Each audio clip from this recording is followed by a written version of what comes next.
Olá pessoal, tudo bem, recrutas? Sejam bem-vindos aqui no nosso canal. Eu sou a professora Meg, professora de inglês há 35 anos e há 10 anos trabalhando aí com vestibulares militares. Bom, essa semana a gente está fazendo um intensivo e eu estou postando vários vídeos aí sobre os temas que mais caem na prova da Escola Naval. E hoje nós vamos falar sobre os verbos modais.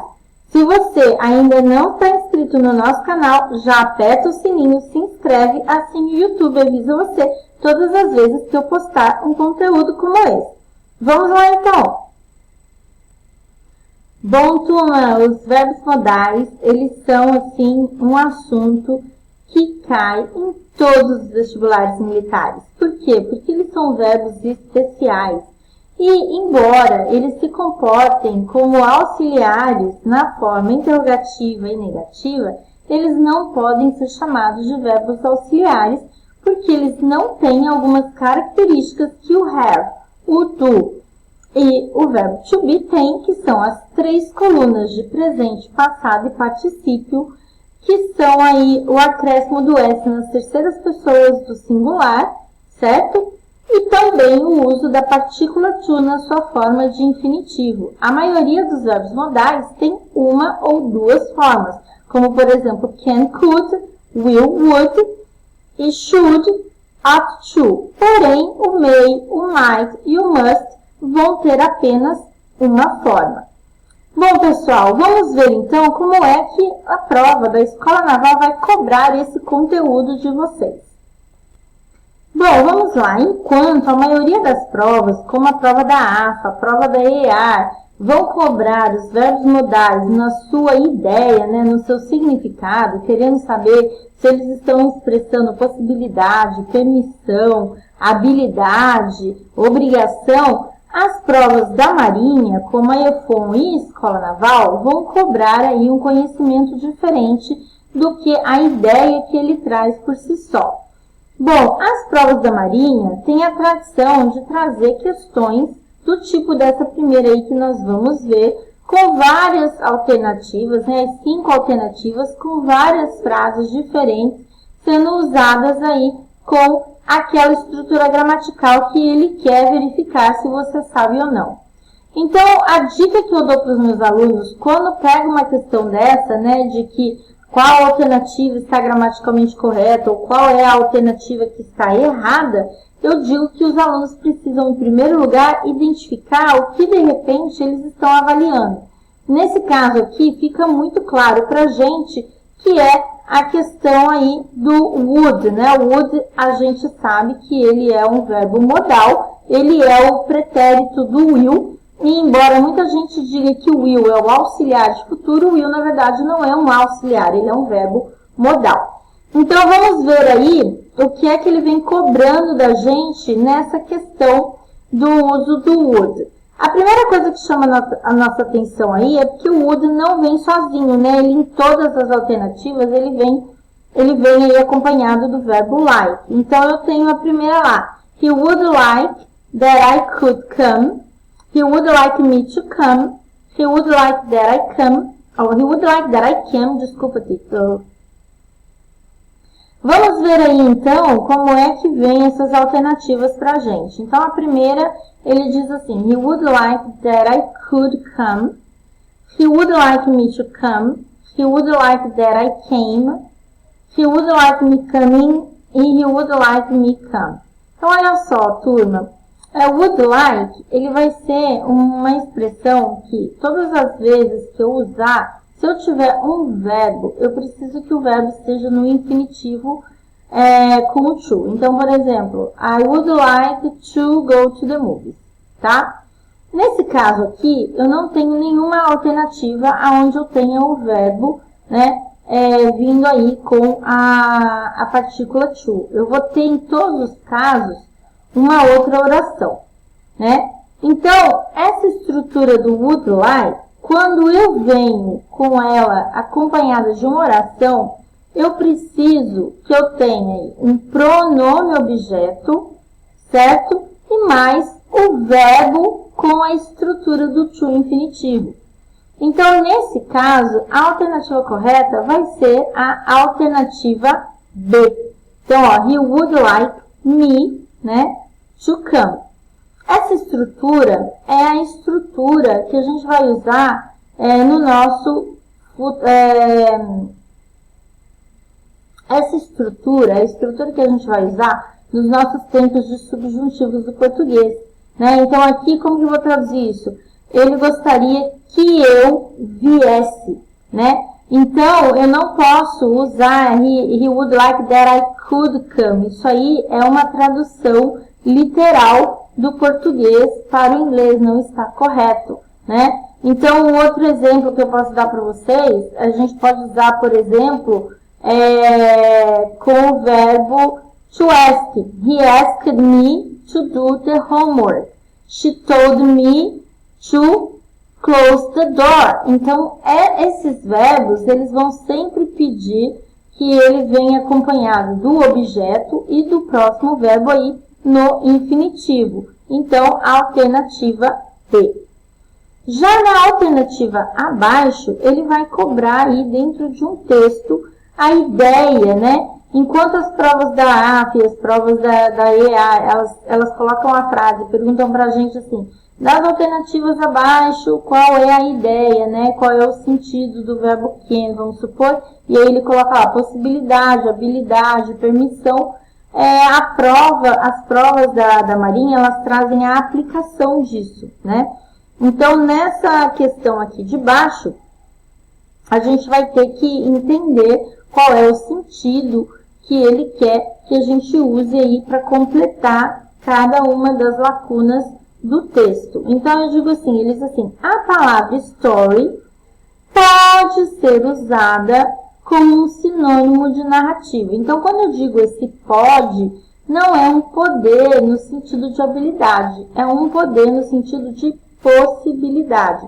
E o verbo modal que vai expressar possibilidade é o verbo may. Então, de cara, a gente já vai riscar aqui. A gente já vai riscar o will e já vai riscar aqui o must, tá bom? E aí, ele diz assim, mas ela também pode ser usada para se referir a uma sequência de eventos descritos em uma narrativa.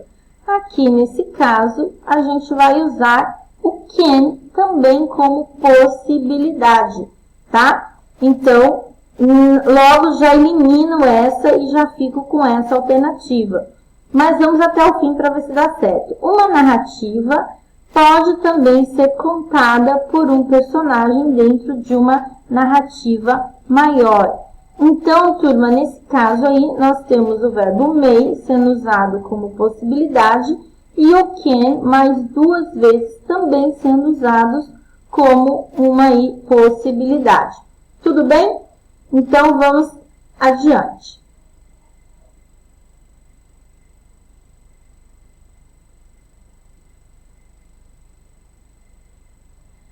Nessa questão seguinte, ele vai perguntar de novo qual é a alternativa abaixo que completa a sentença corretamente. Então, ele diz assim, airport requirement.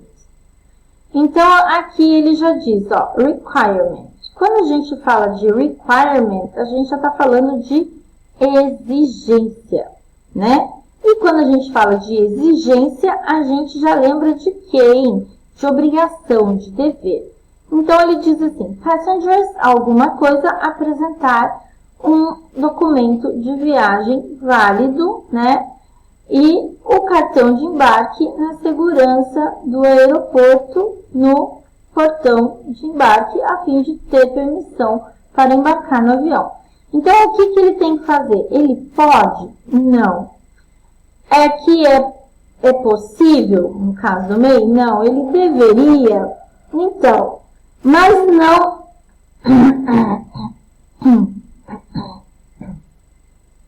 Ele deveria?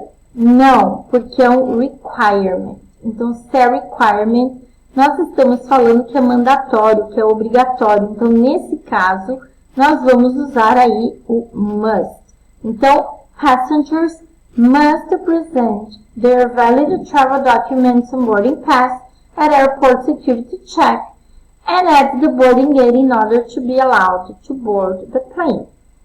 Vamos lá então, seguimos.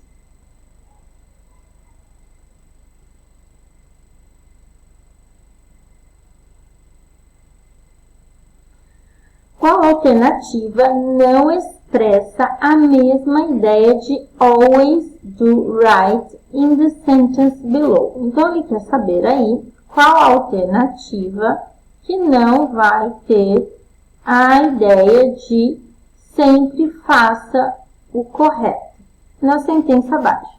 Então, ele diz assim, always do right. This will gratify people and astonish the rest. Então, esse always do right significa sempre faça correto. Então, vamos ver aí todas as alternativas, porque nós temos que decidir qual delas não expressa sempre faça o correto. Então, a primeira é you should always do right. A segunda, you can always do right. You always have to do right. You must always do right. And you always ought to do right. Então, olha só. Aqui é o seguinte. Quando eu digo you should, eu estou dando um conselho. Você deveria, né? Quando eu digo you can, eu estou falando de possibilidade. Então, aqui a gente já vai deixar uma marquinha, né? Que talvez não seja essa, porque não estou falando de possibilidade, né? Ou de habilidade, ou de permissão. A gente, quando fala always do right, eu estou dando uma ordem. E quando eu estou dando uma ordem, né, ou um conselho, a gente não está falando de possibilidade.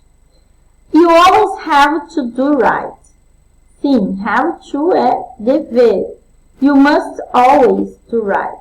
Também é dever. E you always ought to do right. O ought to, ele tem exatamente o mesmo significado do should. Então, qual delas sobrou? O can. Por quê? Porque o have to, ele é sinônimo de must.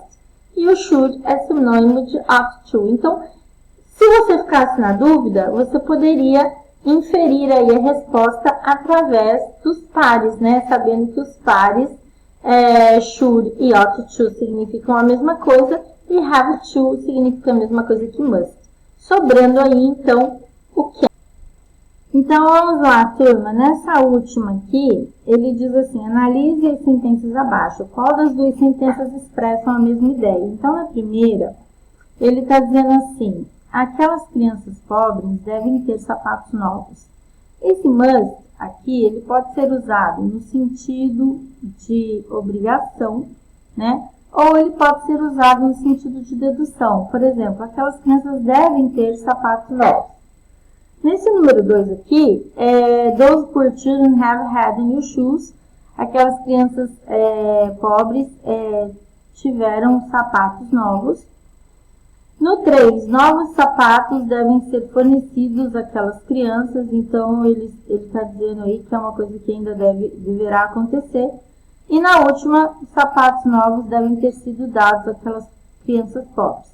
Então, falando aí de ideia similar, eu diria que aquelas crianças pobres devem ter sapatos novos. Por quê? Porque alguém deve ter dado a elas. Então, consequentemente, aí, a alternativa que faz sentido seria a alternativa B, com a questão 1 e 4, tendo aí a mesma ideia. Bom, recrutas, chegamos aí ao final de mais uma aula. Hoje falamos um pouco aí dos verbos modais. Espero que essas aulas estejam ajudando vocês aí nessa semana da reta final para a prova da Escola Naval. Para quem precisa de uma forcinha a mais para estudar, estou deixando aqui embaixo os links dos meus e-books e dos meus cursos presentes aí nas plataformas digitais para que você possa melhorar aí a sua performance nas provas daqui para frente. Bom, não esquecem Deixe o seu like e se inscreva no canal, assim o YouTube avisa você todas as vezes que eu postar um vídeo parecido como esse. Muito obrigada e até a nossa próxima aula.